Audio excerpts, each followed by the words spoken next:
YNW Melly jury to Broward judge, what if we can't come to a decision? Judge sends jury tasked with YNW Melly's verdict to hotel, deliberations to continue on Saturday. There won't be a verdict on Friday in the case of Florida rapper YNW Melly, who prosecutors accused of killing two of his fellow YNW collective rappers over 4 years ago in Miramar.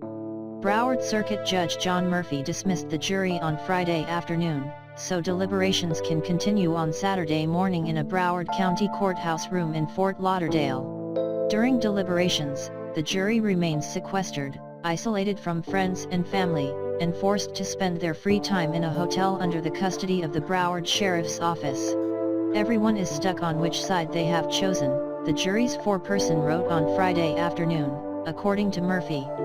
Prosecutors accused Jamal Melly Demons of fatally shooting Christopher Juvie Thomas Jr. and Anthony Sachaser Williams in a Jeep Compass on October 26, 2018, in Broward County.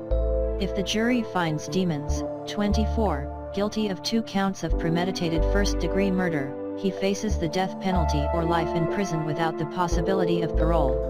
If the jury is unable to reach a verdict, there must be a new trial with a new jury. Murphy asked the jury on Friday afternoon to give deliberations another chance to see if they can agree on a verdict. Nearly 2 hours later, the jury requested to watch the surveillance video that the prosecution displayed during testimony, saying that it showed the moving Jeep Compass. Cortland Portland Henry, a co-defendant who is awaiting trial, was driving the Jeep. He reported there was a drive-by shooting in Miramar and Thomas and Williams were the victims. The prosecution accused Demons of killing Thomas and Williams and of covering up the murders with Henry's help.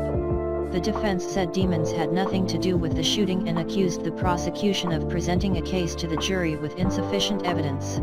Surveillance videos show Thomas, 19, and Williams, 21, were last seen alive when they got into the Jeep Compass with Demons and Henry at the New Era recording studio at 805 NE4 Ave, at about 3:20 a.m., and Henry showed up with both victims at about 4:35 a.m., at the Memorial Hospital Miramar, at 1701 SW 172 Ave, according to prosecutors and detectives.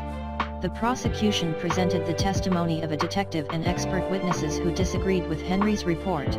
The experts estimated the trajectory of the bullets and the characteristics of the wounds contradicted Henry's report that they had been the victims of a drive-by shooting along Miramar Parkway. The prosecution cited cell phone data, which the defense disputed had not been properly verified, as part of the body of evidence that investigators used to accuse Demons and Henry of staging a drive-by shooting in a desolate area near the dead end of Pembroke Road. A grand jury indicted Demons on February 7, 2019, and he surrendered to Broward Sheriff's Office deputies on February 13, 2019. Deputies have held him without bond since. His trial's opening statements were on June 12. There were 16 days of testimony, and the closing arguments ended on Thursday. If their second attempt to agree on a verdict fails, Murphy told the jury on Friday that he would then have to declare a mistrial and dismiss them. Deliberations are scheduled to continue at 9 a.m. on Saturday.